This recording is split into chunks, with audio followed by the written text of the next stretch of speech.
राधे मेरी स्वामिनी, मैं राधे को दास,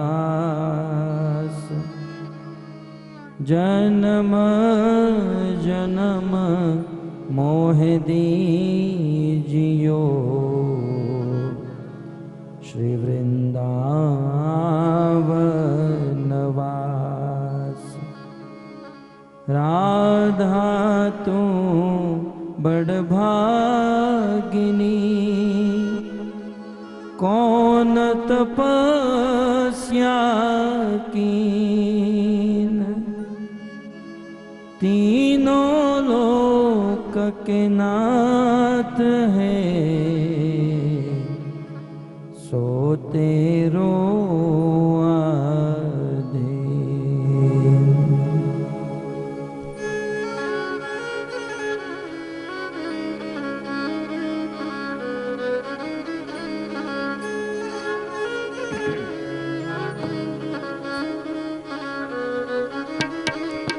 जय राधा माधव कुंज बिहारी, जय राधा माधव कुंज बिहारी, जय राधा माधव कुंज बिहारी, जय राधा माधव कुंज बिहारी, जय राधा माधव कुंज बिहारी, जय राधा माधव कुंज बिहारी, जय राधा माधव कुंज बिहारी, जय राधा माधव कुंज बिहारी, गोपी जन वल्लभ गिरिवरधारी, गोपी जन वल्लभ गिरिवरधारी, गोपी जन वल्लभ गिरिवरधारी, गोपी जन वल्लभ गिरिवरधारी, जय राधा माधव कुंज बिहारी, जय राधा माधव कुंज बिहारी,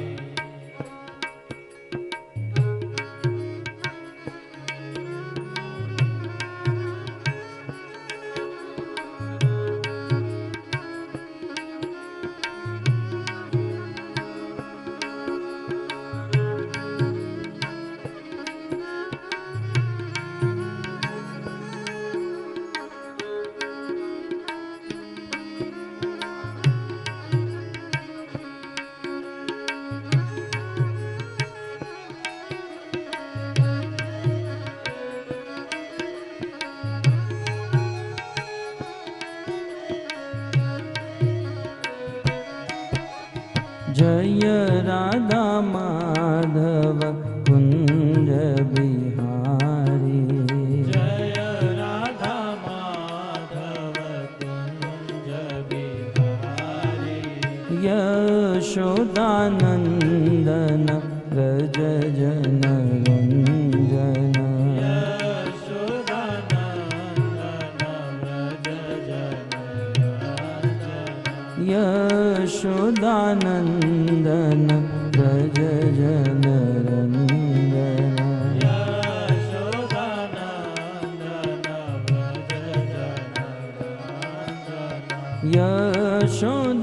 यशोदानंदन व्रज जन रंजन, यशोदानंदन व्रज जन रंजन, यशोदानंदन व्रज जन रंजन,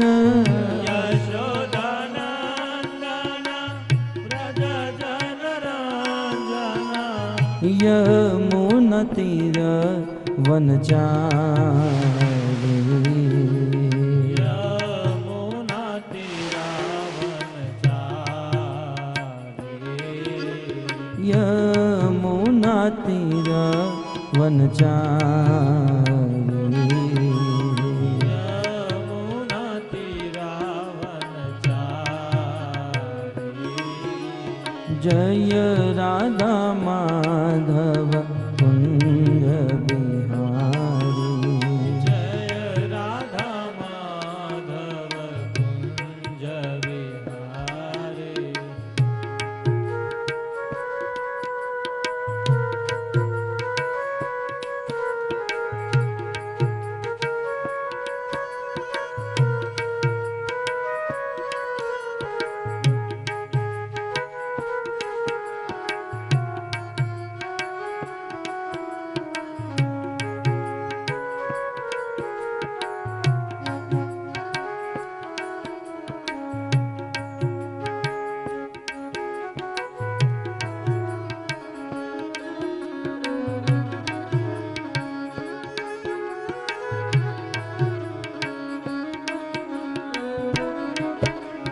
जय राधा माधव कुंज बिहारी जय राधा माधव कुंज बिहारी जय राधा माधव कुंज बिहारी जय राधा माधव कुंज बिहारी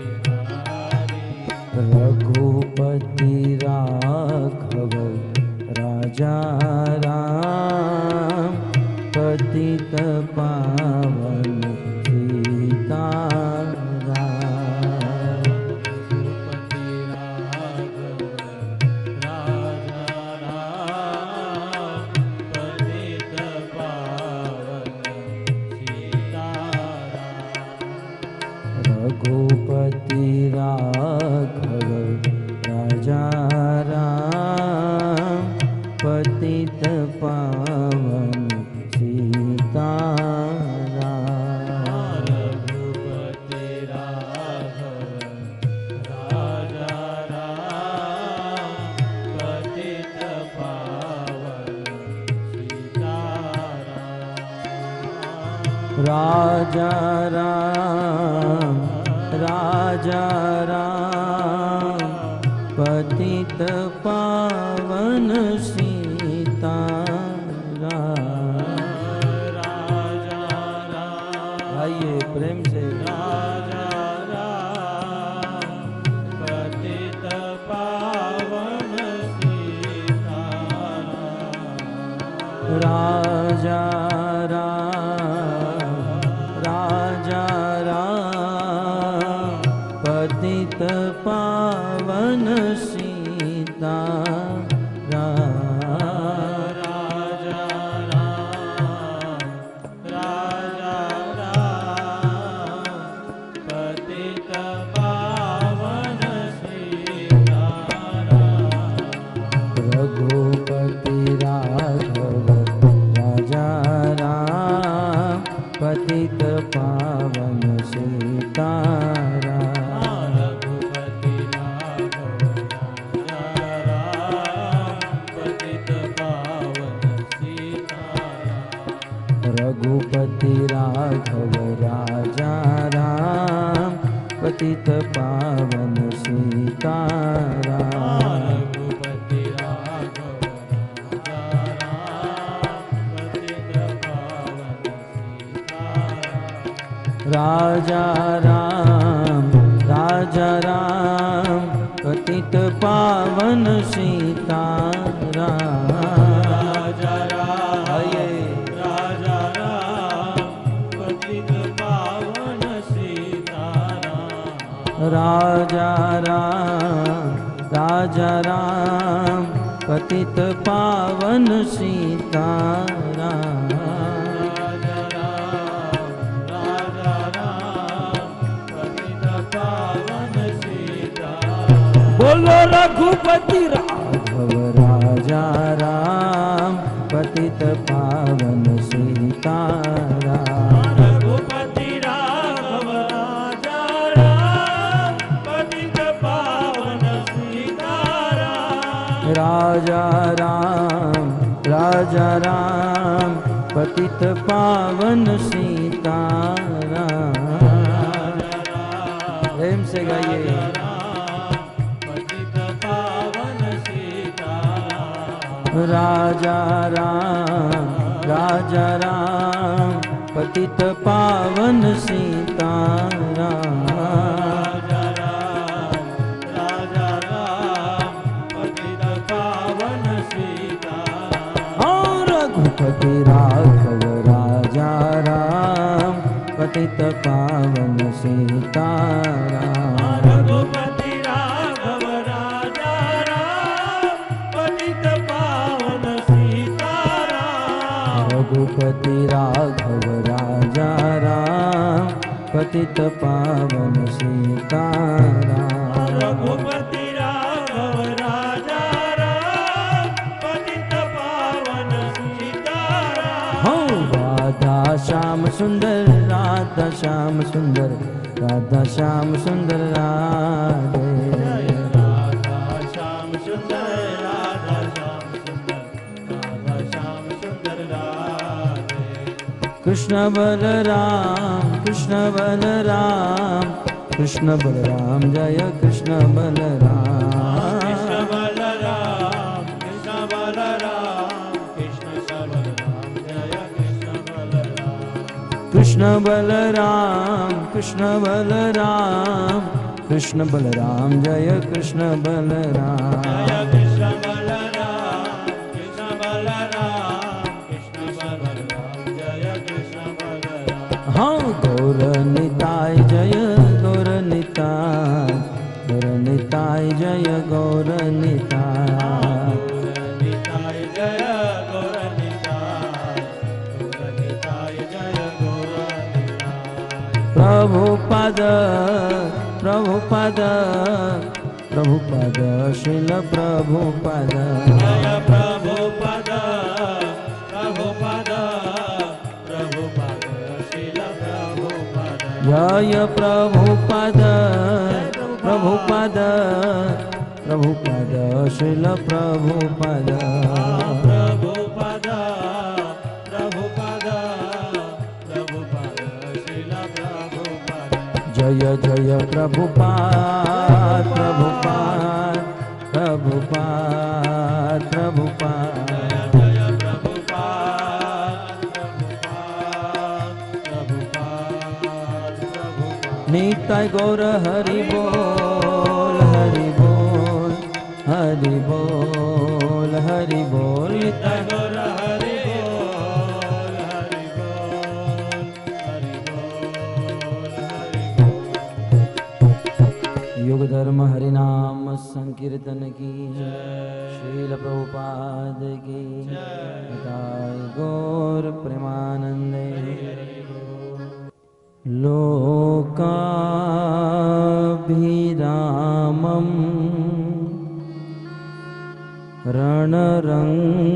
रणरङ्गधीरं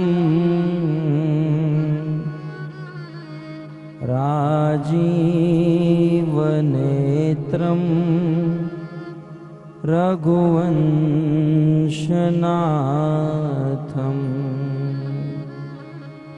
कारुण्यरूपं करुणाकरन्तं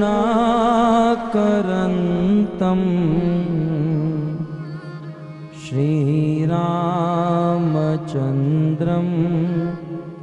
शरणं प्रपद्ये।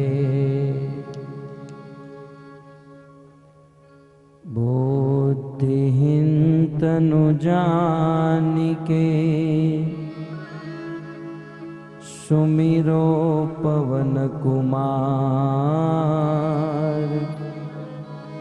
बल बुद्धि विद्या देहु मोहि हरहु कलिश विकार। श्री गुरु चरण सरोज रज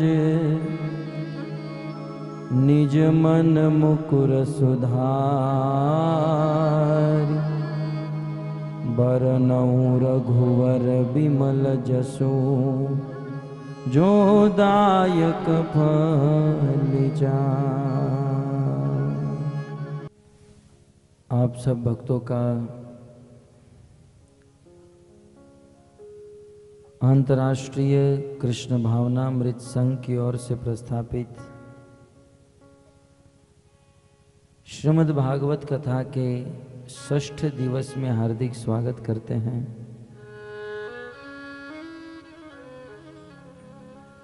गत सत्र में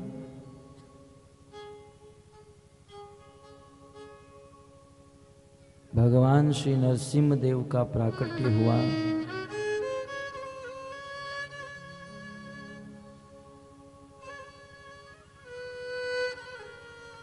श्री सुखदेव गोस्वामी भगवान नरसिंह देव के प्राकट्य का कारण बताते हुए कहते हैं, सत्यम विदातुम निजभृत्य भाषितम स्तंभे सभायाम न मृगम न मानुषम। भगवान नरसिंह देव नरसिंह के रूप में प्रकट हुए। इसका कारण सत्यम विदातुम,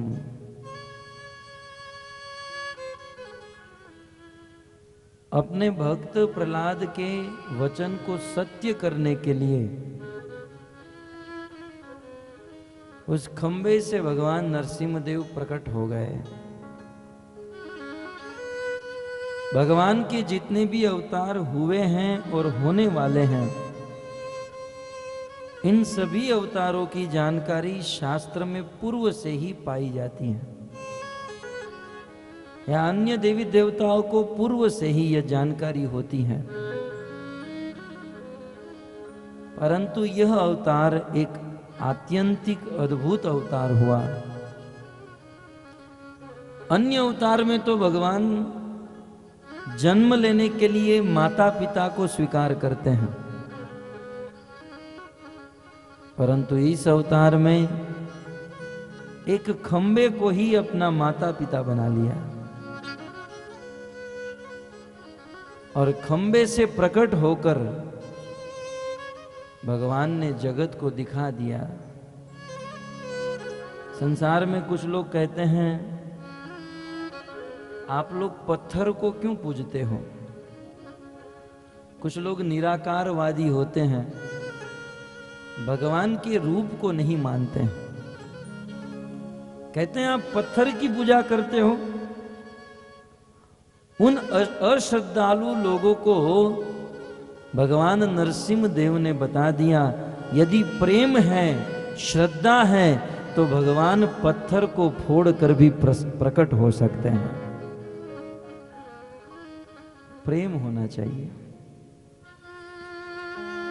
और भगवान ने यह भी बता दिया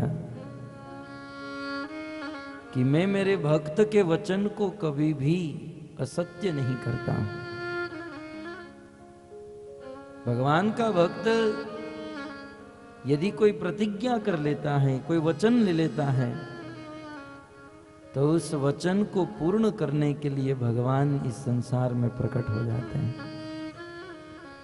क्योंकि भक्तों, भगवान अपनी प्रतिज्ञा को तोड़ देते हैं। कभी कभी भगवान अपने वचन को तोड़ देते हैं, परंतु अपने भक्त के वचन को कभी भी नहीं तोड़ते हैं। तो भगवान नरसिंह देव प्रकट हुए। ब्रह्मा आदि समस्त देवता आए, भगवान के उग्र रूप को देखकर वहां से भाग गए। बोले भगवान का जब अवतार होता है तो पुष्प वृष्टि और गले में माला पहनाते हैं, लेकिन भगवान के उग्र रूप को देखकर देवता गण भी डर गए।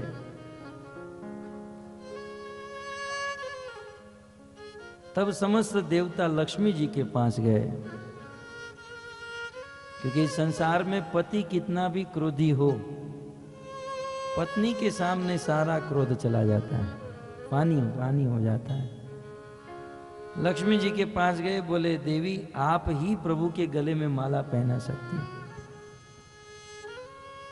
लक्ष्मी जी ने कहा कोई बात नहीं। हाथ में माला लेकर अपने प्रभु के पास जब आने के लिए चली, मन में बड़ा उत्साह था, मैं पहना दूंगी।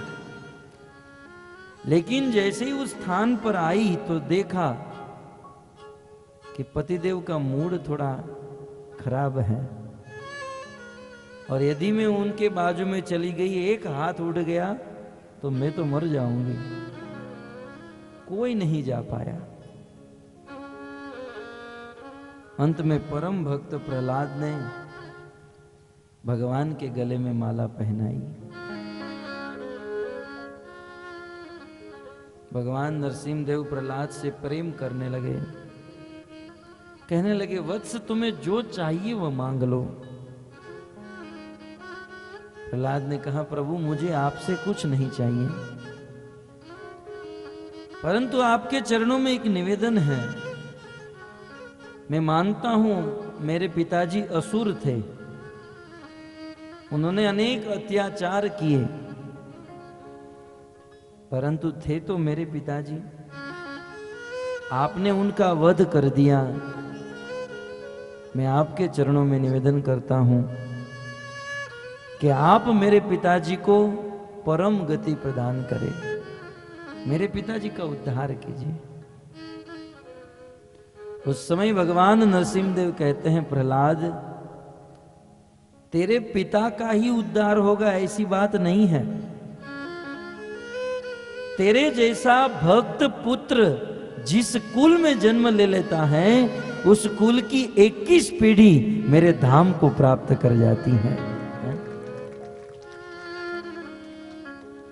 किसी के परिवार में, किसी के कुटुंब में या कुल में एक भी कृष्ण का भक्त हो गया तो कृष्ण का भक्त अपना ही उद्धार नहीं करता है, अपने पूरे परिवार का, पूरे समाज का 21 पीढ़ी का उद्धार कर देता है। कुलम पवित्र जननी कृतार्था, कृष्ण की भक्ति करने वाला भक्त अपने कुल को पवित्र कर देता है और अपनी जन्म देने वाली जननी को कृतार्थ कर देता है। क्योंकि इस संसार में सबसे श्रेष्ठ कार्य यदि कोई है तो वो है भगवान श्री कृष्ण की भक्ति। चाहे इस संसार में कुछ भी मिल जाए, कुछ लोग रात दिन मेहनत करते हैं कि हमें पैसे मिलेंगे, डॉक्टर बनेंगे, वकील बनेंगे। मान लो मेहनत करके यदि हम डॉक्टर बन भी गए तो हमारी ख्याति कितने साल तक रहेगी? हैं? कितने साल तक रहेगी? 50-100 साल तक। और मर जाने के बाद कौन पूछता है? वकील बन गए, 25-50 साल तक ख्याति रहती है, परंतु यदि भगवान के भक्त बन गए तो युग युग तक संसार के लोग याद करते रहते हैं। भक्त की ख्याति कभी मिटती नहीं है। भक्त की ख्याति, भक्त की कीर्ति सदा सदा के लिए अमर हो जाती है। इसलिए भक्त कभी मरता नहीं है, वे अपनी कीर्ति के रूप में अमर रहता है। सबसे बड़ा कार्य यदि कोई है तो वो है भक्ति। प्रहलाद परम भक्त है और इसीलिए 5 साल का बालक है, फिर भी उनको महाराज कहा जाता है। और ऐसे भक्त हैं कि प्रहलाद के गुरु नारद उस भरी सभा में, राजसूय यज्ञ की सभा में, अपने शिष्य का गुणगान सबके बीच में कर रहे हैं। तो इस प्रकार प्रहलाद महाराज की कथा गत सत्र में हमने श्रवण की। भक्तों, प्रहलाद का चरित्र अद्भुत है। इनका जन्म असुर परिवार में हुआ था। इनकी माता असुर परिवार की थी, इनके पिता भी असुर परिवार के थे। इनका पूरा समाज असुर परिवार का था और ये स्वयं भगवान के परम भक्त हैं। एक बार प्रहलाद के मित्रों ने प्रहलाद को प्रश्न पूछा, क्योंकि प्रहलाद महाराज अपनी स्कूल में, अपने गुरुकुल में जब फ्री पीरियड होता था, उनके सहपाठी बालक मित्र सब खेलने लगते थे और उस समय प्रहलाद अपने सभी मित्रों को बुलाता था और बुलाकर एक वृक्ष के नीचे बैठकर उनको भक्ति का उपदेश करता था। प्रहलाद महाराज के बहुत सुंदर दिव्य उपदेश भागवत में बताए गए हैं। समय अभाव में हम यहाँ पर नहीं ले सकते हैं, क्योंकि प्रहलाद महाराज के उपदेश के ऊपर ही एक पूरी भागवत सप्ताह हो सकती है, इतने दिव्य उपदेश हैं। लेकिन प्रहलाद के मुख से ये भागवत धर्म का उपदेश सुनकर उनके सहपाठी बालक, उनके मित्र प्रहलाद को प्रश्न करने लगे। बोले, प्रहलाद,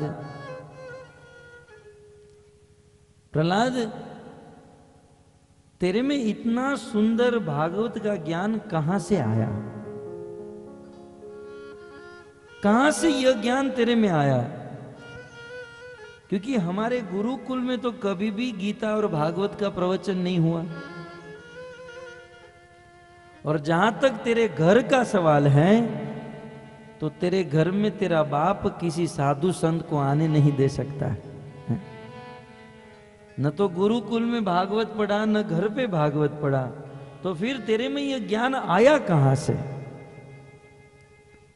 तब प्रहलाद महाराज कहते हैं कि यह ज्ञान न तो मुझे गुरुकुल से मिला, न मेरे घर से, यह ज्ञान मुझे मेरी मां के गर्भ में मिला। जब मैं मेरी मां के गर्भ में था, पेट में था, उस समय नारद मुनि ने हमारी मां को भगवत धर्म का उपदेश किया था, और उसी को सुनकर आज मैं भगवान विष्णु का भक्त बना हूं। कहने का तात्पर्य यह है कि जब कोई स्त्री गर्भवती होती है और उस समय यदि साधु संतों का संग करके उनके मुख से भगवत कथा का उपदेश ग्रहण करती हैं, तो यह भगवत कथा का सारा प्रभाव उनके गर्भ में रहे हुए बालक के ऊपर आता है। अतः एक स्त्री को चाहिए गर्भवती अवस्था से ही अपने संतान को उपदेश दे, जिससे उनके पुत्र ध्रुव और प्रहलाद की तरह भक्त बन सके। तो इस प्रकार प्रहलाद की कथा नारद मुनि युधिष्ठिर महाराज को सुनाए। तत्पश्चात अनेक अध्यायों में वर्णाश्रम धर्म का उपदेश किए। एक सन्यासी का क्या धर्म है, एक गृहस्थी को अपने जीवन में किस प्रकार से रहना चाहिए और भगवान की प्राप्ति करनी चाहिए,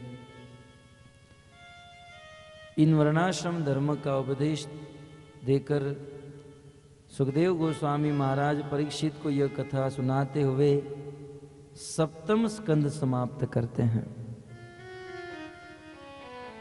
और तत्पश्चात अष्टम स्कंद प्रारंभ करते हैं। भक्तों, भागवत का अष्टम स्कंद मनवंतर कथा के अंतर्गत है। भागवत के पूरे अष्टम स्कंद में मनवंतर की कथा है। ये मनवंतर एक काल की अवधि है। जब हमारे हम 24 घंटा बीतते हैं तब एक दिन होता है। ऐसे 30 दिन का एक महीना और 12 महीने का एक साल, ऐसे 4,32,000 वर्ष बीतते हैं तब कलयुग की अवधि समाप्त होती है। उससे बिल्कुल दुगना 8,64,000 वर्ष बीतते हैं तब द्वापर युग की अवधि समाप्त होती है। कलयुग से 3 गुना त्रेता युग और 4 गुना सतयुग। ऐसे कलयुग, द्वापर, त्रेता और सतयुग, 4 युग जब मिलते हैं तब एक चतुर्युग बनता है। ऐसे चतुर्युग जब 71 बार बीत जाते हैं, कली, द्वापर, त्रेता, सत, कली, द्वापर, त्रेता, सतयुग, इस प्रकार से 71 बार जब यह चतुर्युग की अवधि समाप्त होती है तब एक मनवंतर बनता है। 71 चतुर्युग बराबर एक मनवंतर।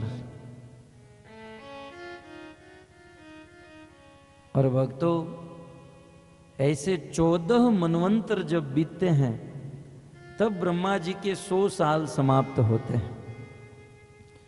और ऐसे ब्रह्मा जी के जब 100 साल समाप्त होते हैं तब भगवान विष्णु की एक सांस समाप्त होती है। भगवान विष्णु एक सांस लेते हैं तो ब्रह्मा जी के 100 साल बीत जाते हैं। और ब्रह्मा जी के 100 साल, उस एक सांस में मनुष्य के कितने?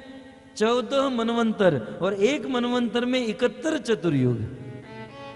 भक्तों विचार कीजिए, भगवान की दृष्टि में, ब्रह्मा की दृष्टि में और देवताओं की दृष्टि में हमारे मनुष्य की उम्र क्या है? कुछ नहीं। हमारा जीवन उन देवताओं के सामने कुछ है ही नहीं।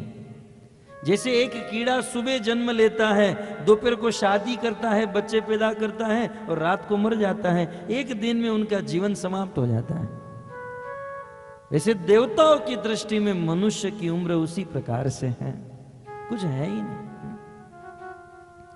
लेकिन फिर भी हम लोग कितना प्लान करते हैं मनुष्य जीवन में, अनेकों कामना, अनेकों प्लान बनाकर घूमते हैं। ये करेंगे, ये करेंगे, यहाँ फ्लैट बनाएंगे, यहाँ बंगला बनाएंगे, यहाँ जमीन खरीदेंगे, ये करेंगे, हजारों हजारों प्लान बनाकर बैठते हैं। कलयुग के का वर्णन करते हुए कागभूषणी जी गरुड़ जी से कहते हैं, सब आयु मिलावत पंच दशा कल पांत न जान गुमान असा। इस संसार में कलयुग में लोगों की आयु कुल मिलाकर पंच दशा 50 वर्ष की है, लेकिन न जाने कलयुग के लोगों को कितना गुमान है। सब आयु मिलाकर पंच दशा, कुल मिलाकर 50-60 साल तक लोग जीते हैं, लेकिन सोचते हैं कि हम लोग कल्पांत तक, हम लोग करोड़ों वर्ष तक जिएंगे। अपने जीवन को बहुत दीर्घ समझते हैं। भक्तों, एक बार देवराज इंद्र को बड़ा अभिमान था और रात दिन इंद्र प्लान मारता था कि मैं स्वर्ग में यहां बेडरूम बनाऊंगा, यहां ड्राइंग रूम बनाऊंगा। एक समय की बात, देवराज इंद्र घूमते घूमते घूमते लोमस ऋषि के पास आए। हमारे इतिहास में एक ऋषि मुनि हो गए जिसका नाम था लोमस। इनका नाम लोमस इसलिए हुआ क्योंकि इस ऋषि मुनि के शरीर के ऊपर बहुत सारे रोंगटे थे। रोंगटे जानते ना, ये बाल, छोटे छोटे रोंगटे। तो शरीर पर बहुत सारे रोंगटे होने के कारण उनका नाम हुआ रोमस। परंतु फिर कालक्रम बीतते, समय जाते, अपभ्रंश भाषा में उसी रोमस का लोमस हो गया। तो ऐसे लोमस ऋषि एक स्थान पर बैठकर भगवान का भजन करते थे। अपने लिए कुटिया नहीं बनाए थे, घास का एक बंडल होता था, उस घास के बंडल की छांव में वो बैठकर भगवान का भजन करते थे। और सूर्य की दिशा जब घूम जाती थी तो दूसरी दिशा में आकर उसके छांव में भजन करते थे। एक समय इंद्र घूमते घूमते लोमस ऋषि के पास आया और लोमस ऋषि को कहने लगा, महाराज आप इतने सुंदर भक्त हो, भजन करते हो, कम से कम अपने रहने के लिए एक कुटिया तो बना दो, एक झोपड़ी तो बना लो। लोमस ऋषि ने कहा, अब जीना है बहुत कम दिनों के लिए, ये सब झोपड़ी बनाना और ये सब मगजमारी करके क्या फायदा है, कौन इस फजीयत में फंसेगा। जीना है बहुत कम समय के लिए। तब इंद्र ने स्वाभाविक पूछ लिया, ये बोले महाराज आपको कम दिन के लिए जीना है, आपका जीवन कितना है, कब तक आप जियोगे? तब लोमस ऋषि ने कहा, आप मेरे शरीर पर ये बाल देख रहे हो,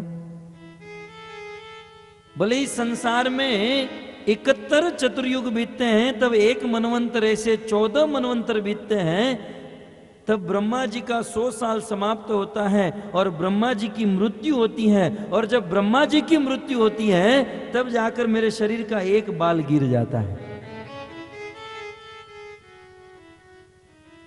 ब्रह्मा जी की मृत्यु होती है तब मेरे शरीर का एक बाल गिरता है। वैसे एक एक करके जब सारे बाल गिर जाएंगे तब मेरी मृत्यु होने वाली है। विचार कीजिए, इतनी दीर्घ आयु होने पर भी लोमस ऋषि सोचते हैं कि अब कौन घर बनाए, कौन इस फजीयत में फंसे। इतनी दीर्घ आयु होने पर भी, और उस लोमस ऋषि के सामने हमारी आयु क्या है? कुछ नहीं। लेकिन फिर भी हम लोग कितना प्लान बनाते हैं। भागवत में दृष्टांत देते हैं चूहे का। आपने खेत में चूहा देखा होगा, चूहा एक स्थान पर खड़ा नहीं रहता है। चूहे को आप देखोगे तो दौड़ता ही रहता है, यहां से वहां दौड़ता है, यहां से वहां। चूहा और कुत्ता ये दोनों ऐसे पशु है, वो कभी शांति से नहीं बैठे, वो चलते, उनको चलना आता ही नहीं है। कुत्ता जब चलता है तो चलता नहीं है, वो दौड़ता ही है। और चूहा खेत में एक कोने से बिल बनाना शुरू करता है, बनाते बनाते दूसरे कोने से निकलता है और बिल्कुल प्लान बनाता है, क्योंकि चूहा जो है सांप का भोजन है, सांप चूहे को खा जाता है। इसलिए चूहा सोचता है कि सांप बिल के इस कोने से यदि अंदर आएगा तो मैं दूसरे कोने से निकल जाऊंगा। बहुत प्लान बनाता है और अपने रहने के लिए बहुत सारे घर बनाता है, द्वार बनाता है। जैसे आज के मनुष्य रहने के लिए इतनी सुविधा करते हैं, किचन बनाते हैं, बेडरूम बनाते हैं, अटैच बनाते हैं, और प्लान करते हैं कि इस साल में यहाँ बनाएंगे, उस साल में वहाँ, ये साल में इतना प्लान करते रहते हैं।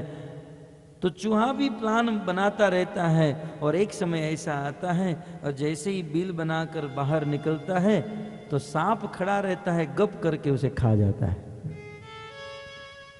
सारे प्लान धरे के धरे रह जाते हैं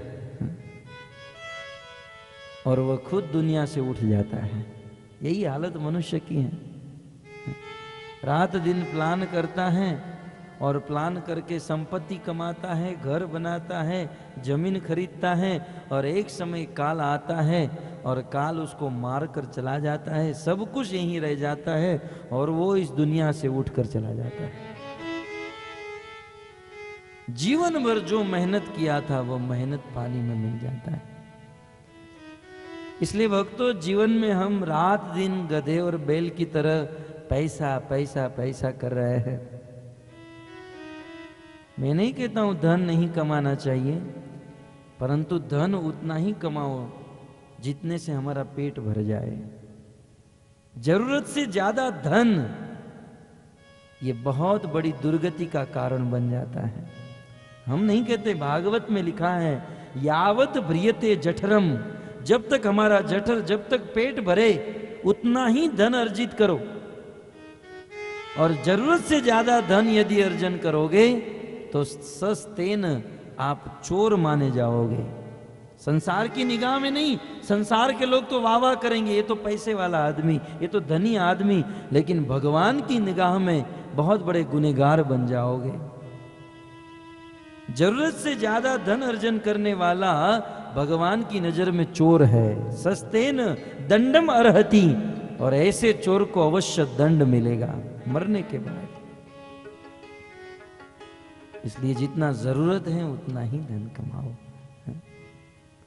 और ज्यादा धन कमाकर करेंगे भी क्या? इस संसार में लोग धन कमाते हैं लेकिन संतोष ही नहीं होता है। संतोष ही नहीं भक्तों, वास्तविक धन तो संतोष है।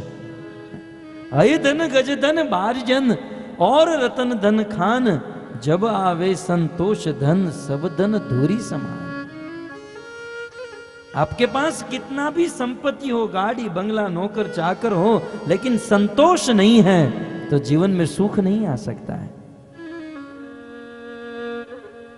भागवत के 9वें स्कंद में ययाति महाराज अपने जीवन का अनुभव सुनाते हुए कहते हैं कि इस संसार में किसी व्यक्ति को सारी संपत्ति उनके नाम पर कर दी जाए, धन के ढेर के ऊपर बिठा दिया जाए, सारी स्त्रियां उनके नाम पर कर दी जाए, सारा भोजन, सारा होटल, सारा सोना गहना सब कुछ एक व्यक्ति को दे दिया जाए और फिर उससे पूछा जाए कि आप सुखी हो? यदि संतोष नहीं है तो धन के ढेर के ऊपर बैठकर भी वह सुखी नहीं हो पाएगा।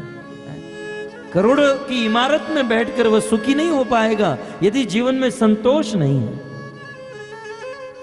और भक्तों, जीवन में संतोष आ गया तो आदमी झोपड़ी में रहकर भी सुखी रह सकता है। इस संसार में सबसे बड़ा धन तो संतोष है। जीवन में संतोष होना चाहिए, लेकिन मनुष्य को संतोष नहीं। हमारे भारत में एक कहावत है ना, एक आदमी, उसको धन की बहुत लालसा थी और धन प्राप्त करने के लिए नारद मुनि की उपासना किया। कुछ लोग तो ये भी नहीं जानते हैं कि क्या प्राप्त करने के लिए किसकी उपासना करें। अब इसको चाहिए था धन और नारद मुनि को याद किया। नारद मुनि प्रकट हो गए, बोले क्या चाहिए? बोले मुझे धन चाहिए। नारद जी ने कहा मैं फक्कड़ बाबा, मैं तुम्हें कहां से धन ला कर दूं? कुछ लोग होते हैं ना, विवाह हो जाने के बाद संतान की जब प्राप्ति नहीं होती है तो हनुमान जी के मंदिर में जाते हैं, हे हनुमान जी महाराज, महाराज आप हमको एक संतान दे दो, हम आपको 5 किलो लड्डू चढ़ाएंगे या 5 लीटर तेल चढ़ाएंगे। अब संतान की प्राप्ति करने के लिए हनुमान जी के पास जाने की, वो बेचारे ब्रह्मचारी हैं। संतान चाहिए तो शिव और पार्वती के पास जाओ। कुछ लोग की शादी नहीं होती है तो हनुमान जी की उपासना करते, बोले वो ब्रह्मचारी, उनकी शादी नहीं हुई, वो दूसरों की शादी कैसे कराएंगे? तो इसने नारद मुनि की उपासना की। नारद जी ने कहा मेरे पास तो धन नहीं। बोले आपको प्राप्त करने के लिए इतना मेहनत और तपस्या किया, नारद जी कुछ कर दीजिए ना। नारद जी ने कहा कोई बात नहीं, मेरे पास धन नहीं है, लेकिन मैं तुमको एक लेटर लिख कर देता हूं, एक पत्र लिख कर देता हूं, तुम कुबेर जी के पास जाओ, वो तुमको धन दे देंगे। तो नारद जी का लेटर लेकर वह आदमी कुबेर के पास गया। कुबेर जी ने पत्र पढ़ा, बोले नारद ने पत्र लिखा है। कुबेर ने अपने अनुचर को कहा कि इनको धन दे दो। भाई साहब कितना धन चाहिए? तो इसने कहा कि ये जो मैं पात्र लेकर आया हूं, इस पात्र में जितना धन भर जाए उतना दे दो। कुबेर जी ने कहा इसका पात्र भर दो धन से। कुबेर जी के अनुचर वो पात्र लेकर गए और उसमें धन भरते गए और भरते भरते कुबेर जी का खजाना खाली हो गया। कुबेर के अनुचर दौड़ कर आए, महाराज अनर्थ हो गया। बोले क्या हुआ? बोले हमारे पास जितना धन है सारा धन खाली हो गया, लेकिन इसका पात्र नहीं भर रहा है। कुबेर ने तुरंत नारद को फोन लगाया, नारद ये तूने किसको भेजा है यार, जल्दी इधर आ जाओ। नारद जी तुरंत कुबेर के पास आए। बोले क्या हुआ? बोले किसको भेजा? हमारा धन का खजाना खाली हो गया, लेकिन इसका पात्र ही नहीं भर रहा है। नारद जी गए उस आदमी के पास, बोले तू कहां से आया है? बोले मैं तो चामोर्शी से आया। बोले तू ये पात्र कहां से लेकर आया है? ये कोई चमत्कारी पात्र है क्या? है क्या? तू कहां से इस पात्र को लेकर आया? नारद मुनि ने कहा लाला जरा पात्र मुझे देखने दे। और जब नारद मुनि ने उस पात्र को देखा तो पता चला ये चामोर्शी के किसी मनुष्य की खोपड़ी से बना हुआ पात्र है। जितना भी डालो उतना ले रहा है, भर ही नहीं रहा है। भक्तों, मनुष्य की खोपड़ी ऐसी है, जितना भी मिल जाए संतोष नहीं होता है। कुबेर का खजाना खाली हो जाए, लेकिन यहां आदमी को संतोष नहीं है। दो पांव पर चलने वाला सोचता है कि मुझे साइकिल मिल जाए तो अच्छा है। भगवान की कृपा से साइकिल मिल जाती है, लेकिन साइकिल आने पर सोचता है यार पेडल मारना पड़ता है, थोड़ी मेहनत होती है, मोटरसाइकिल मिल जाए तो अच्छा है। कृष्ण कृपा से मोटरसाइकिल भी मिल जाती है। फिर सोचते हैं यार मोटरसाइकिल में धूप लगती है, बारिश आती है, चार चक्के की गाड़ी मिल जाए तो अच्छा है। भगवान की कृपा से चार चक्के की गाड़ी मिल जाती है, मारुति में घूमता है। लेकिन मारुति में घूमने वाले सोचते हैं यार गाड़ी बड़ी छोटी है, मर्सिडीज BMW मिल जाए तो अच्छा है। कृष्ण कृपा से वो भी मिल जाता है, 50 लाख की गाड़ी मर्सिडीज में घूमने लगता है। लेकिन फिर सोचता है यार ये सिग्नल पे खड़ा रहना ये बहुत परेशानी है, एक हेलीकॉप्टर मिल जाए तो अच्छा है। ये मनुष्य की खोपड़ी भरती ही नहीं है।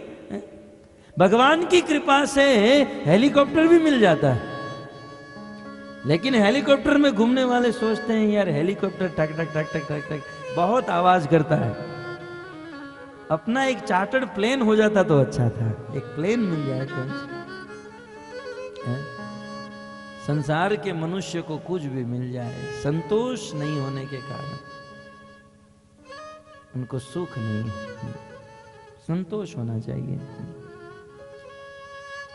और संतोष नहीं होने के कारण ही तो रात दिन गधे और बैल की तरह मेहनत करते हैं, रात दिन। हजारपति सोचता है मैं लखपति बन जाऊं, लखपति सोचता है मैं करोड़पति बन जाऊं, करोड़पति सोचता है मैं अरबपति बन जाऊं। लेकिन कितना भी बड़ा पति बन जाओ, मान लो आज आपके पास हजारों रुपये हैं और कल करोड़ रुपये आ गए, तो क्या आप 5 रोटी खाते हो तो क्या 50 रोटी खाओगे? धन चाहे कितना भी आ जाए, खाना तो उतना ही है। यदि आप भात खाते हो तो भात ही खाओगे, कि पैसा आ जाने पर लोग सोना और चांदी की भस्म खाते हैं? देखिए चाहे कितना हूं पैसा आ जाए, खाना तो उतना ही है और कपड़ा भी उतना ही पहनना है ना। पैसे वाले जो होते हैं क्या 10-15 कुर्ता एक साथ पहनते हैं? वो एक ही कुर्ता पहनते हैं। देखिए पैसे आने पर खाना भी उतना है और कपड़ा भी उतना पहनना है। और सत्य कहूं ना तो जिसके पास पैसे होते हैं वो लोग साथ में लेकर थोड़ी घूमते हैं, है ना। करोड़ों अरबों रुपए होते हैं, जेब में तो होता नहीं है, वो तो बैंक बैलेंस में पड़ा होता है। और सोचते हैं कि इस रिजर्व बैंक में, बैंक ऑफ इंडिया में मेरे करोड़ों रुपए पड़े हैं। और सत्य कहूं तो वो बैंक में ही पड़े रहते हैं और ये दुनिया से उठ जाता है। अब पैसा आ जाने पर भी खाना भी उतना है, पहनना भी उतना है, और पैसा साथ में रखना भी नहीं है। बस यह सोचकर खुश रहते हैं कि बैंक ऑफ इंडिया में मेरे करोड़ रुपए हैं। बस इतना ही सोचकर लोग खुश रहते हैं। तो आप सोचो दुनिया की सारी बैंक हमारी है? खाना उतना, पहनना उतना, और सोच लो सारे सब भूमि गोपाल की है और गोपाल हमारे। परंतु लोग इतना सा नहीं कर सकते। संतोष नहीं, संतोष होना चाहिए मित्रों। और वास्तव में कमाना है तो भगवान के नाम को कमाना चाहिए। हम ये नहीं कहते आप मत कमाओ, परंतु कमाना है तो वास्तविक संपत्ति कमाओ। क्योंकि इस संसार की संपत्ति तो संसार में ही रह जाती है, मरने के बाद साथ में नहीं आती। अरे मरने से पहले ही उस बूढ़े के जो बच्चे होते हैं उससे छीन लेते हैं, बंटवारा कर लेते हैं। संसार की संपत्ति मरने के बाद साथ में नहीं आती, आप कितना भी मेहनत करो। करोड़ों रुपये आपके पास है, मर जाओगे और मरने के बाद मान लो आप गधा बने या घोड़ा बने तो आप कहोगे मेरा वो पैसा था, नहीं मिलेगा। मैं सत्य बात कहता हूं। एक आदमी था, बहुत पैसा कमाया, बहुत पैसा कमाया, और बेचारे को डायबिटीज था, और डायबिटीज होने के कारण उनको मीठा खाना बहुत अच्छा लगता था। मरते मरते उनके मन में यही इच्छा थी कि यार मीठा खाने को नहीं मिला, मीठा खाने को नहीं मिला, और मरने के बाद वो चींटी बना, क्योंकि मीठा खाने में आसक्ति थी, और जैसी सोच वैसा जन्म मिलता है। मरने के बाद अपने घर में ही वो चींटी बना और शक्कर के डिब्बे में बैठ गया। और एक दिन उन्हीं की बहू आई, सुबह नींद में थी, आंख बराबर खुली नहीं थी, चाय बनाने के लिए गरम गरम पानी रखा और उसमें चाय पत्ती डाली, और आंखें बराबर खुली नहीं होगी, शक्कर की चम्मच भरकर डाली, ससुर जी चम्मच में बैठे हैं, ससुर जी चिल्ला रहे हैं बहू बहू मत डाल, लेकिन ये तो सुनने वाली है नहीं। बहू ने गरम गरम पानी में ससुर जी को डाल दी, मर गया ससुर। कहने का तात्पर्य ये है कि ये संसार का जो धन है वास्तविक धन नहीं है। संसार का धन तो संसार में ही रह जाता है, मरने के बाद साथ में नहीं आता है। इसलिए तो एक कवि ने कहा ना, इस संसार में चाहे लाख कमा लो हीरे मोती, चाहे लाख कमा लो हीरे मोती, लेकिन याद रखो कफन में जेब नहीं होती। आप लाखों पैसे हीरे मोती कमा लो, लेकिन मरने के बाद जो अंतिम कपड़ा, अंतिम कफन लगेगा, उसमें जेब नहीं होती।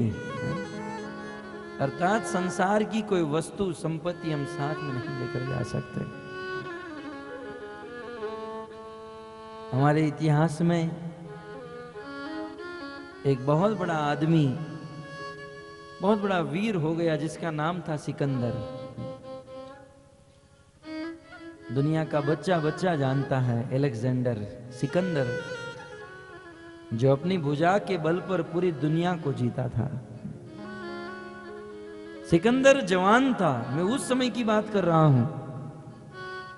उन दिनों सिकंदर की इच्छा हुई कि मैं दुनिया का राजा बन जाऊं, पूरी दुनिया के ऊपर विजय प्राप्त कर लूं। उनके पिता पुरु ने बहुत समझाया, बोले बेटा दुनिया को जीतकर तू क्या करेगा। परंतु जवानी का जोश था सिकंदर में। नहीं पिताजी, मैं दुनिया को जीतना चाहता हूं, और अपनी सेना को लेकर निकल पड़ा, और देश विदेश में जा जाकर सब पर, सभी देशों में अपना झंडा गाड़ता गया। लगभग 80% दुनिया को जीत लिया। परंतु उस समय सिकंदर को एक रोग हुआ, आज की भाषा में जिसे कैंसर का रोग कहा जाता है।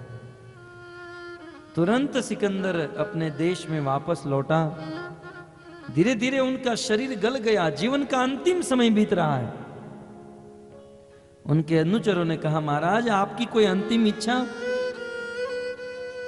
सिकंदर ने कहा, हाँ, आप लोग जब मुझे भूमि में गाड़ोगे तब मेरे दोनों हाथ बाहर रखना। बोले महाराज आपकी 21 पीढ़ी में किसी ने ऐसा नहीं किया, आप ये नई बात क्यों कर रहे हो? बोले ये मेरा आदेश है कि जब मुझे भूमि में गाड़ोगे मेरे दोनों हाथ बाहर रखना, दोनों हाथ ऊपर रखना। बोले मालिक आप ऐसा क्यों चाहते हो, इसका कारण क्या है? तब सिकंदर ने कहा कि मैं सिकंदर जीते जी इस बात को नहीं समझ पाया, लेकिन कलयुग में आने वाली जनता मेरे अनुभव से शायद समझ जाए कि सिकंदर जब इस दुनिया में आया तब उनके दोनों हाथ खाली थे, और सिकंदर जब इस दुनिया से जा रहा है तब दोनों हाथ खाली हैं। एक कवि ने बहुत सुंदर बात लिखी है, इकट्ठे कर जहां के घर सभी मुल्कों के मालिक थे, सिकंदर लगभग पूरी दुनिया का मालिक था, हैं?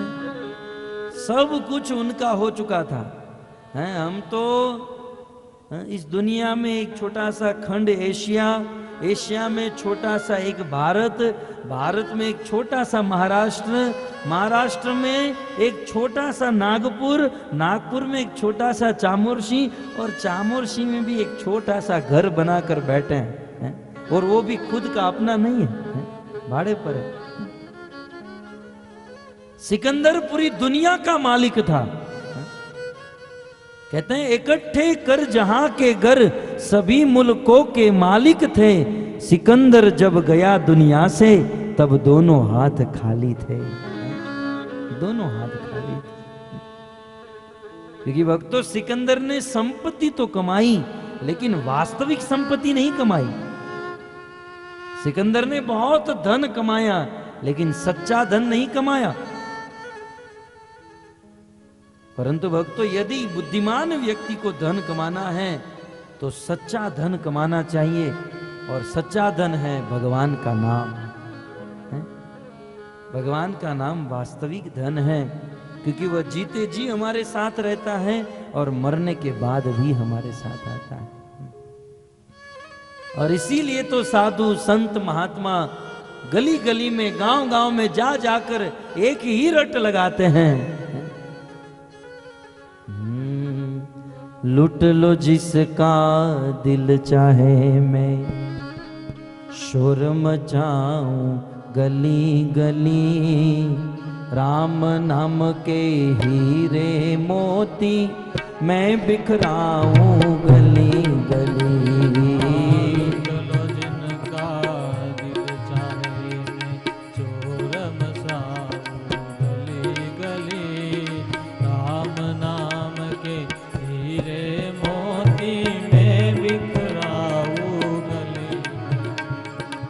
लूट लो जिसका दिल चाहे मैं शर्म जाऊं,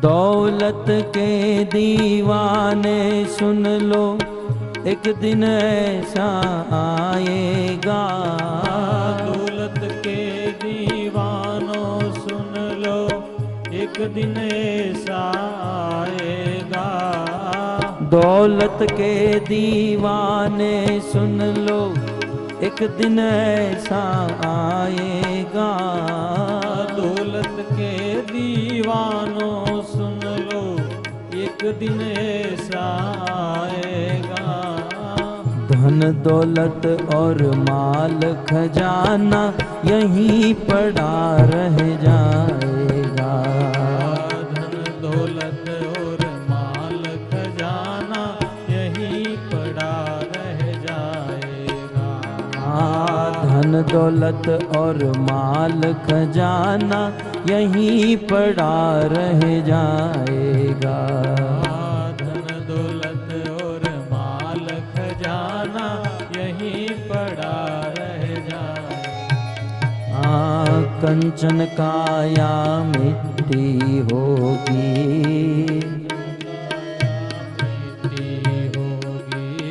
कंचन काया मिट्टी होगी, कंचन काया मिट्टी होगी, चर्चा होगी गली गली, राम नाम के हीरे मोती मैं बिखराऊं गली गली, लुट लो जिसका दिल चाहे मैं शोर मचाऊं गली गली, राम नाम के हीरे मोती में बिखराऊं गली गली। जिन जिन ने यह मोती लूटे वो सब माला माल हुए, जिन जिन ने यह मोती लूटे वो सब माला माल हुए,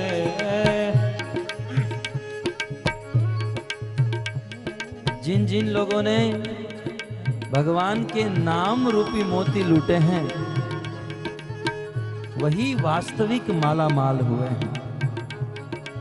और जिसने मात्र संसार की संपत्ति को बटोरा वो तो बिल्कुल कंगाल हो गए।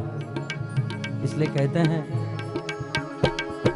जिन जिन ने यह मोती लूटे वो सब माला माल हुए। जिन जिन ने यह मोती लूटे वो सब माला माल हुए। जिन जिन ने यह मोती लूटे वो सब माला माल हुए। जिन जिन ने यह मोती लूटे वो सब माला माल हुए। माया के जो बने पुजारी एक दिन वो कंगाल हुए। माया के जो बने पुजारी एक दिन वो कंगाल हुए। माया के जो बने पुजारी एक दिन वो कंगाल हुए। माया के जो बने पुजारी एक दिन वो कंगाल हुए। सोना चांदी माया वालो, सोना चांदी माया वालो, सोना चांदी माया वालो। सोना चांदी माया वालो। मैं समझाऊं गली गली राम नाम के हीरे मोती मैं बिखराऊं गली गली। लूट लो जिनका दिल चाहे मैं चोर मसाऊं गली गली। राम नाम के हीरे मोती मैं बिखराऊं गली गली। कृष्ण नाम के हीरे मोती मैं बिखराऊं गली गली। कृष्ण नाम के हीरे मोती मैं बिखराऊं गली गली। हरे कृष्णा कृष्णा कृष्णा हरे हरे, हरे राम राम राम हरे हरे। हरे कृष्णा कृष्ण कृष्ण हरे हरे, हरे राम राम राम हरे हरे। हरे कृष्णा कृष्णा कृष्णा हरे हरे, हरे राम राम राम हरे हरे। हरे कृष्णा कृष्ण कृष्ण हरे हरे, हरे राम राम राम हरे हरे। हरे कृष्णा कृष्ण कृष्ण हरे हरे, हरे राम राम हरे हरे। हरे कृष्णा कृष्ण कृष्ण हरे हरे, हरे राम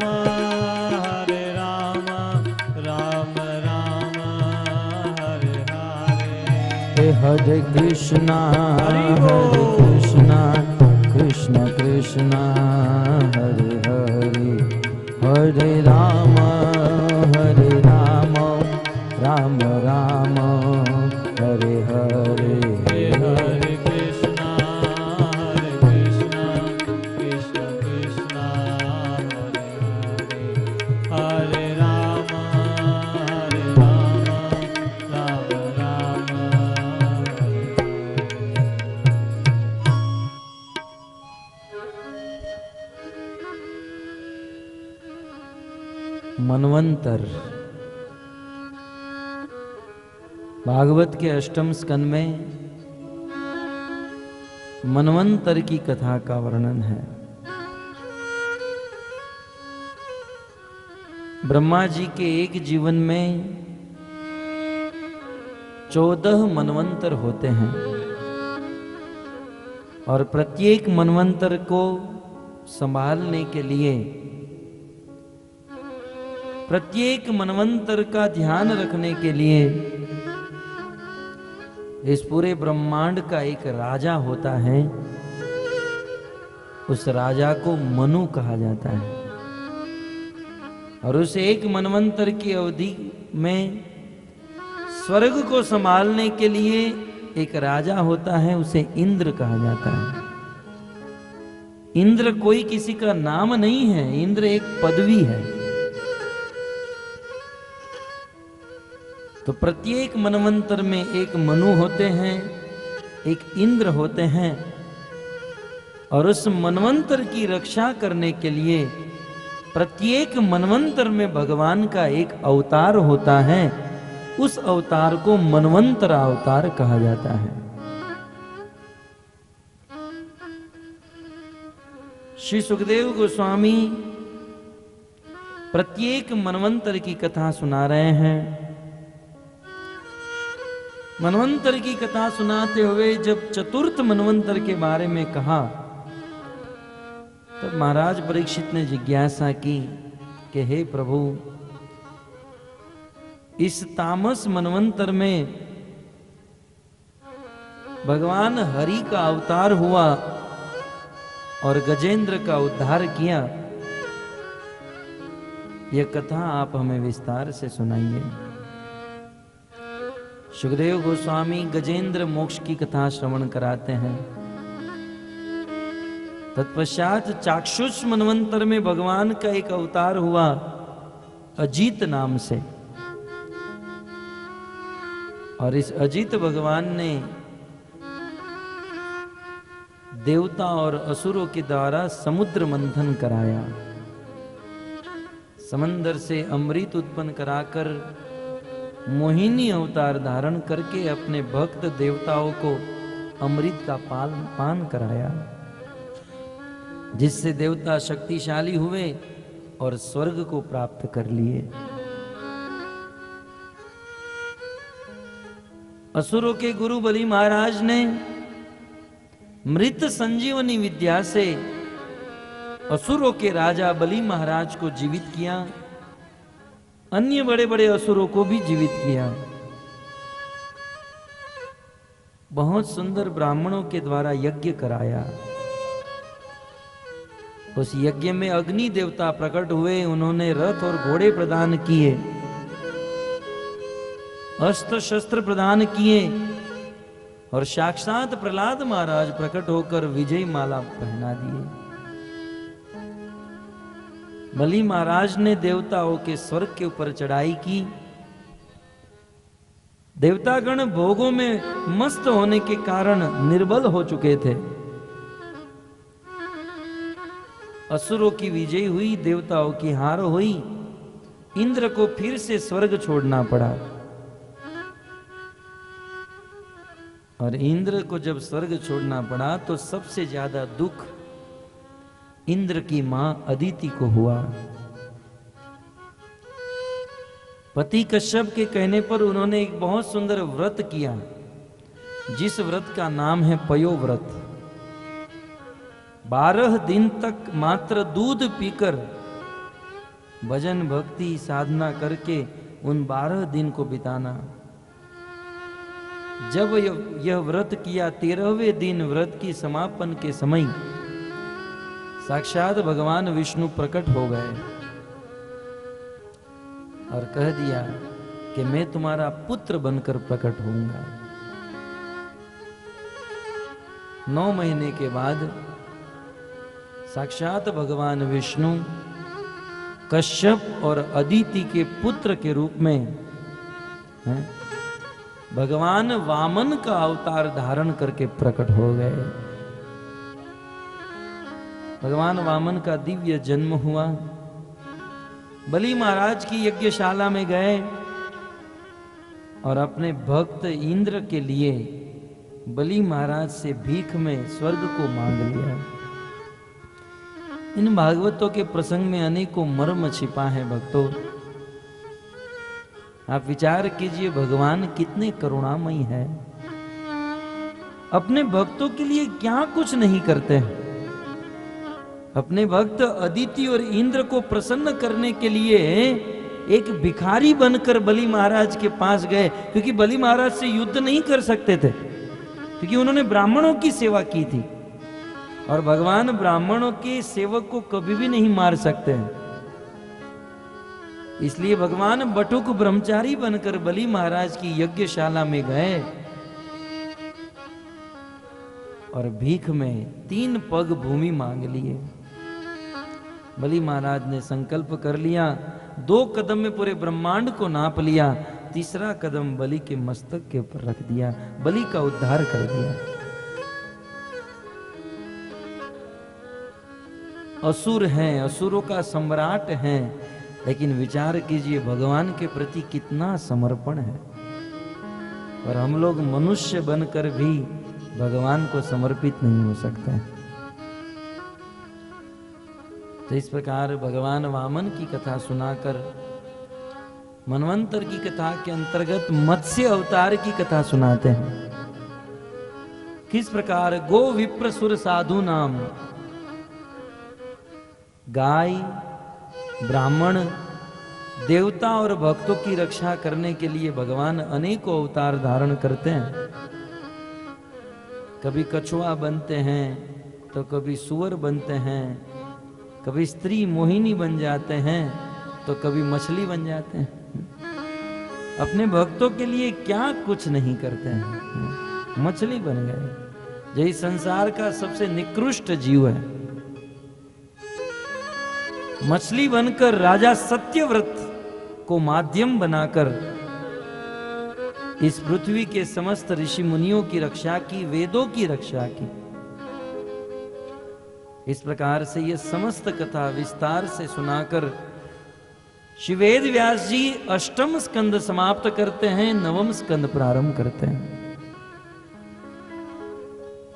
9वें स्कंद में श्री सुखदेव गोस्वामी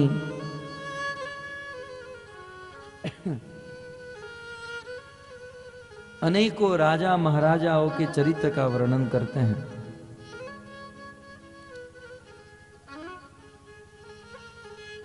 सूर्य वंश की कथा सुनाते हुए श्री सुखदेव गोस्वामी कहते हैं, एक बार ब्रह्मा जी को छींक आई और उससे एक बालक का जन्म हुआ। छींकने से इस बालक का जन्म हुआ, इसलिए इस बालक का नाम हुआ इक्ष्वाकु। क्षमा कीजिए, ब्रह्मा जी से मनु हुए और मनु के पुत्र हुए इक्ष्वाकु। सूर्य वंश की परंपरा गिना रहे हैं। इक्ष्वाकु राजा के पुत्र हुए विकुक्षी, विकुक्षी के पुरंजय, पुरंजय के अनेना, अनेना के पृथ, पृथ के विश्वरंदी, विश्वनंदी के पुत्र चंद्र, चंद्र के युनाश्व, युनाश्व के शाबत्स, शाबत्स के बृहदश्व, बृहदश्व के कुवलाश्व, कुवलाश्व के पुत्र हुए दृढ़ाश्व, कपिलाश्व, भद्राश्व।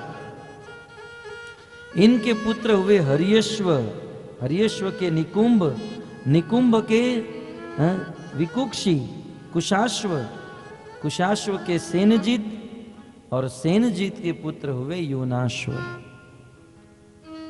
वैसे तो ये सभी राजाओं के चरित्र अद्भुत हैं। संक्षिप्त में इतना ही सुनिए। योनाश्व को कोई संतान नहीं हो रही थी, ब्राह्मण को बुलाया, यज्ञ कराया। गर्मी का दिन था, यज्ञ की गर्मी थी, इसलिए योनाश्व स्नान करने चले गए और ब्राह्मण ने संतान प्राप्ति के लिए एक जल अभिमंत्रित करके यज्ञ के पास रख दिया। योनाश्व और उनकी पत्नी वापस आई। योनाश्व राजा को बहुत प्यास लगी तो वहां यज्ञ के पास जल का घड़ा पड़ा था, उसे पी गए। ऋषि मुनि आए तो अफसोस करने लगे, राजन ये जल तो मैंने तुम्हारी पत्नी के लिए बनाया था, इस जल को पीकर तुम्हारी पत्नी गर्भवती होने वाली थी, लेकिन अब तुम्हारी पत्नी गर्भवती नहीं होगी, अब तुम गर्भवती बनोगे। हमारे भारत का इतिहास, जल इतना अभिमंत्रित था कि उस पुरुष ने पी लिया और पुरुष गर्भ वाला हो गया। धीरे धीरे गर्भ बढ़ा और 9 महीने के बाद ऑपरेशन करके वेदों के द्वारा उस गर्भ को, उस बालक को निकाला गया।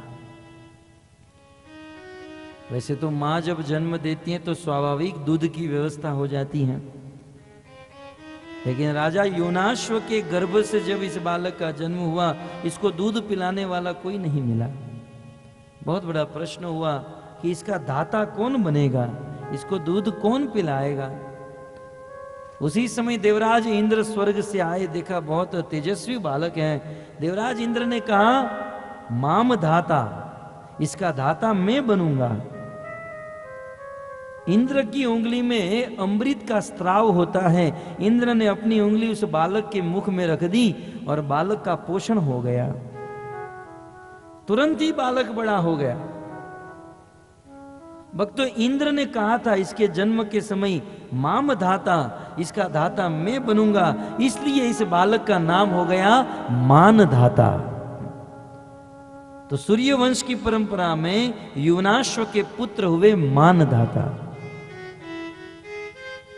इस मानधाता ने विवाह किया, 50 कन्या को जन्म दिया और इनकी 50 कन्या से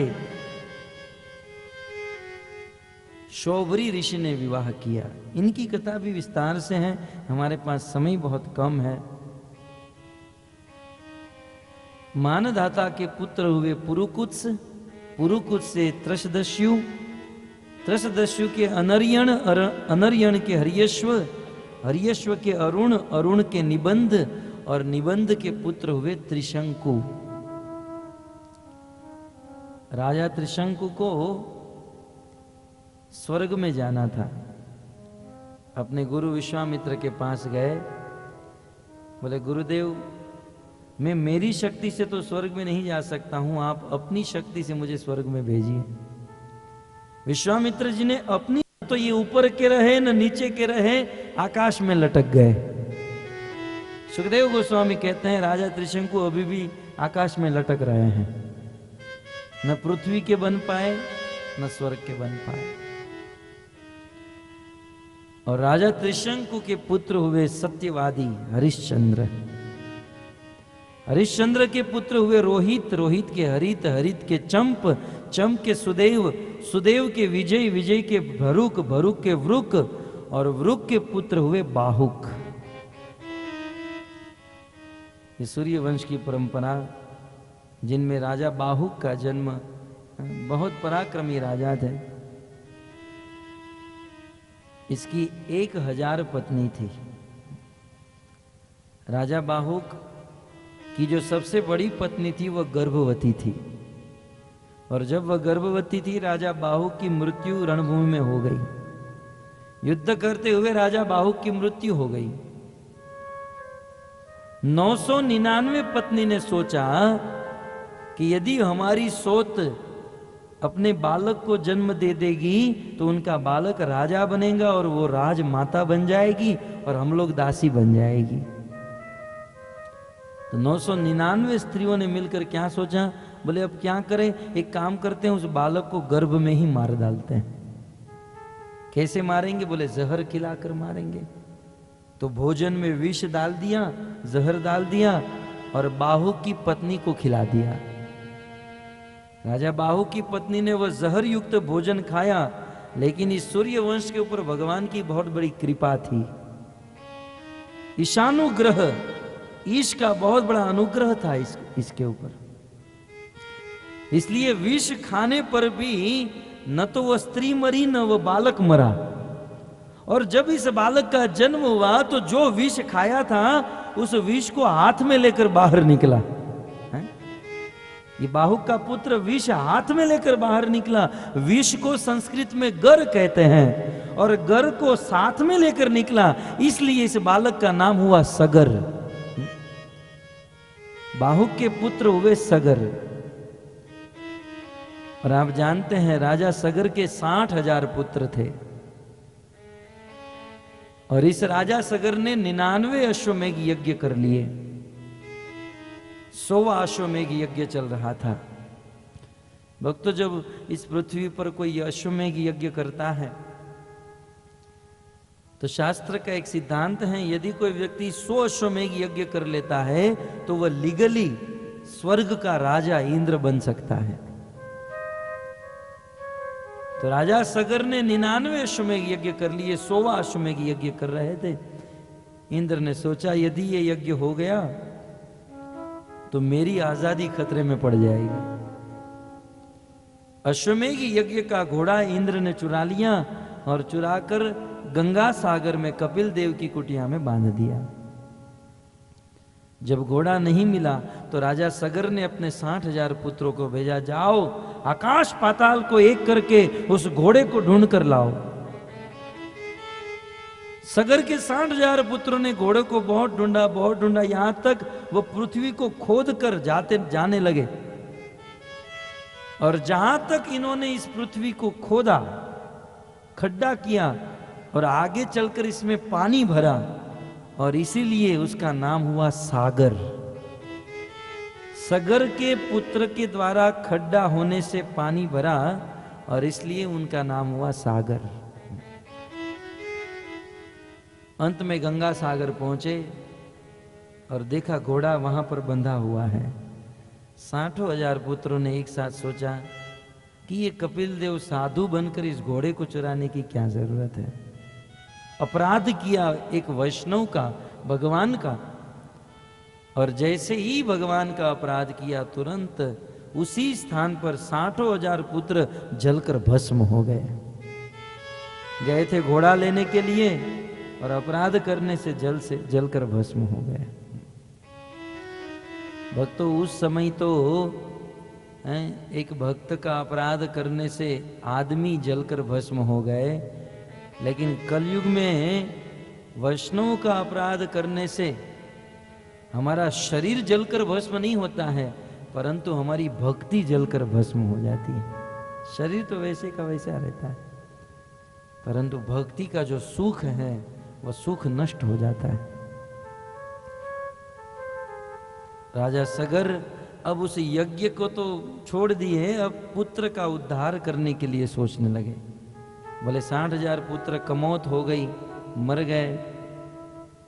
राजा सगर की एक दूसरी पत्नी थी जिसका नाम था केशिनी, और केशिनी का पुत्र हुआ असमंजस। सगर के बाद उनके पुत्र असमंजस ने अपने 60,000 पितरों का उद्धार करने के लिए बहुत तपस्या की, लेकिन वो उद्धार नहीं कर पाया। असमंजस का पुत्र हुआ अंशुमान। अंशुमान ने तपस्या करके भगवान कपिल देव को प्रसन्न कर लिया और कपिल देव ने कह दिया कि आप अपने 60,000 पितरों का उद्धार करना चाहते हो तो इनकी अस्थि गंगा में डाल दो, इनका उद्धार हो जाएगा। परंतु दुर्भाग्य की बात यह थी भक्तों, उस समय देवी गंगा इस पृथ्वी पर नहीं थी। भगवान वामन देव का चरण अंगुष्ठ स्पर्श होने से वह कारण समुद्र का जल वह गंगा ब्रह्मा जी के कमंडल में ब्रह्मलोक तक आ चुकी थी, परंतु ब्रह्मलोक के नीचे गंगा का स्थान नहीं था। बोले गंगा में यदि आपके 60,000 पितरों के अस्थि डालोगे तो उद्धार होगा। तो राजा अंशुमान ने गंगा को ब्रह्मलोक से पृथ्वी लोक पर लाने के लिए तपस्या की, परंतु नहीं ला पाए। और अंशुमान के पुत्र हुए राजा दिलीप। राजा दिलीप ने भी बहुत तपस्या की, परंतु गंगा को ब्रह्मलोक से नहीं ला पाए। अंत में दिलीप के एक पुत्र हुए जिसका नाम था भगीरथ। भगीरथ जी ने बहुत बड़ी तपस्या की, गंगा को प्रसन्न कर लिया और गंगा की सारी शर्त को पूर्ण करके ब्रह्मलोक से इस पृथ्वी लोक पर उतार दिए। पृथ्वी लोक पर लाए, 60,000 पितरों की अस्थि गई और 60,000 का उद्धार हो गया। तो इस प्रकार भगीरथ जी गंगा को इस पृथ्वी पर लाए। सूर्यवंश के राजा भगीरथ के पुत्र हुए श्रुत, श्रुत के पुत्र हुए नाभ, नाभ के सिंधुदीप, सिंधुदीप के आयुतायु, आयुतायु के ऋतुपर्ण, ऋतुपर्ण के सर्वकाम, सर्वकाम के सुदास, सुदास के पुत्र सोदास, सोदास के अश्मक, अश्मक के मूलक, मूलक के एडविड, एडविड के पुत्र हुए खटवांग, खटवांग के दीर्घबाहु, दीर्घबाहु के रघु, रघु के पुत्र अज और अज के पुत्र हुए दशरथ। इस प्रकार त्रेता युग में एक बहुत बड़े परम पराक्रमी सूर्य वंश में एक राजा हुए जिसका नाम था दशरथ। अब इस दशरथ राजा के विषय में हम भागवत से नहीं, आज का प्रवचन रामचरितमानस